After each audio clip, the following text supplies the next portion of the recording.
आज हम बनाएंगे अमृतसर की एक बहुत ही मज़ेदार और मशहूर रेसिपी जो शायद आपने पहले कभी नहीं बनाई होगी और ये रेसिपी बड़े और बच्चे सभी बहुत पसंद करते हैं। सबसे पहले एक पैन में हम डालेंगे बेसन और बेसन को हमें भुनना है 2 से 3 मिनट तक। आप इसे कभी भी हाई फ्लेम पे नहीं भुने वरना ये जल जाएगा। तो 2 मिनट तक मैंने बेसन को भून लिया है, इसमें हल्की खुशबू आने लगी है। अब गैस को हम कर देंगे बंद और इसको अब मैं निकालूंगी एक बोल में।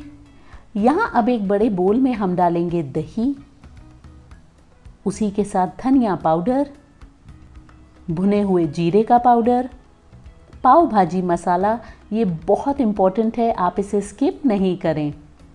अब आप डालें ब्लैक पेपर पाउडर, कसूरी मेथी, हल्दी पाउडर, रेड चिली पाउडर और उसी के साथ चाट मसाला।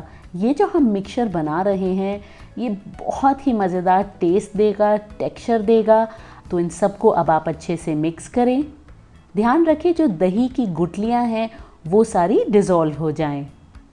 तो अब यहाँ मैंने सबको अच्छे से मिक्स कर लिया है। अब मैं इसमें डालूँगी भुना हुआ बेसन। बेसन को डालने के बाद भी आप इसे अच्छे से मिक्स करें तो ये बहुत ही स्मूथ हमारा टेक्सचर बनके तैयार होगा। आप देखें ये बहुत ही मज़ेदार लग रहा है। तो इसको अब हम रख देंगे साइड में और अब एक पैन में हम डालेंगे ऑयल। उसी के साथ मैं इसमें डालूंगी बटर। जी हाँ, इस रेसिपी के लिए मैं ऑयल और बटर दोनों यूज़ करती हूँ। अब आप इसको अच्छे से गर्म होने दें। इसके बाद हम इसमें डालेंगे बारीक कटी हुई अदरक और इसको हम 1 मिनट तक भून लेंगे।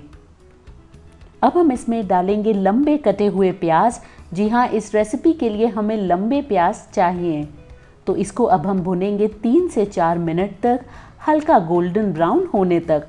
हमें इसे बहुत ज़्यादा डार्क ब्राउन भी नहीं करना, ये करने में आपको 3 से 4 मिनट लगेंगे। तो अब आप देखें प्याज हमारे अच्छे से भुन चुके हैं। अब हम इसमें डालेंगे बारीक कटी हुई हरी मिर्च और उसी के साथ लंबे कटे टमाटर। अब आप डालें नमक। जी हाँ, टमाटर पकाते वक्त नमक ज़रूर डालें, टमाटर बहुत जल्दी आपके कुक हो जाएंगे। इसको भी अभी हमें 4 से 5 मिनट तक पकाना है ताकि जो टमेटोज़ हैं वो कम्प्लीटली सॉफ्ट हो जाएं कुक होने के बाद। तो इसको अब आप ढक के पकाएं। अब आप देखें 5 मिनट बाद टमेटोज़ अच्छे हमारे सॉफ्ट हो चुके हैं और ऑयल भी इन्होंने साइड में रिलीज़ कर दिया है। अब इस पॉइंट पे गैस को मैंने कर दिया है बंद और यहाँ मैं हमारे दही और बेसन का मिक्सचर इसमें डालूंगी। इसमें आप डालें थोड़ा सा पानी और बाकी का भी जो मिक्सचर थोड़ा लगा है उसको भी आप सारा निकाल के पैन में ट्रांसफ़र करें। तो ये जो बेसन और दही का हमने मिक्सचर बनाया है ये बहुत ही क्रीमी और मज़ेदार टेक्सचर देगा। इस सबको अब आप अच्छे से मिक्स करें। अब इस पॉइंट पे मैं गैस को करूँगी ऑन और इसको अब मैं पकाऊंगी 4 से 5 मिनट तक ताकि जो मसाले हैं वो हमारे अच्छे से भुन जाएं और साइड में से ऑयल रिलीज़ होना चालू हो। तो आप इसको लगातार स्टर करते हुए पकाएं। आप देखें बहुत ही मज़ेदार कलर आया है, ऑयल रिलीज़ कर दिया है और इस पॉइंट पे बहुत अच्छी खुशबू भी आ रही है। अब हम इसमें डालेंगे पनीर। ये पनीर को मैंने हाथ से क्रश कर लिया है। इसको भी अब आप अच्छे से मिक्स करें। तो पनीर में ये जो बेसन जो हमने डाला है वो बहुत ही क्रीमी टेक्सचर देगा। इन सबको अब आप अच्छे से मिलाएं और एक मेन इंग्रेडिएंट हमारा अभी भी बचा है जो हम डालेंगे कुछ समय के बाद। तो आप इसको 1 से 2 मिनट तक भुनें और अब हम इसमें डालेंगे रूम टेम्परेचर दूध। जी हाँ, दूध को स्किप नहीं करें, ये बहुत ही मज़ेदार क्रीमी टेक्सचर देगा हमारी इस रेसिपी को। तो इस सब को अब आप अच्छे से मिलाएं और इसको अब हमें भुनना है, पकाना है 3 से 4 मिनट तक ताकि जो पनीर है, बेसन है, दूध है वो सब कुछ एक साथ मिल जाए और ये बहुत ही स्वाद लगती है खाने में। तो यहाँ देखिए मैंने इसे 5 मिनट तक भून लिया था, ऑयल रिलीज़ होने लगा है, इसका कलर भी हल्का चेंज हुआ है। तो ये बिल्कुल बन के तैयार है। ये आज मैंने बनाई है अमृतसरी पनीर भुर्जी। ये बहुत ही फेमस है।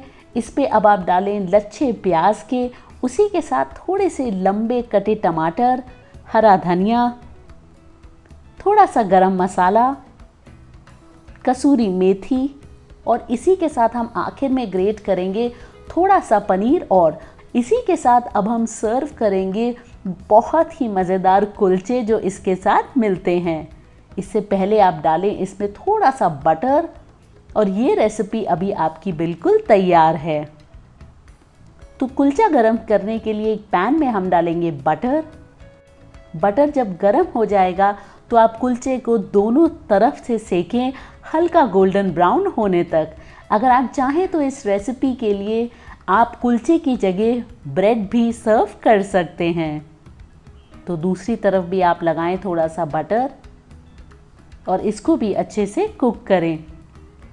तो लीजिए ये भी बिल्कुल तैयार है। अगर आपको आज की ये रेसिपी पसंद आई है तो आपको मेरी ढाबा स्टाइल वेज सोया कीमा मसाला रेसिपी भी ज़रूर पसंद आएगी। आप उसको भी ज़रूर चेक करें।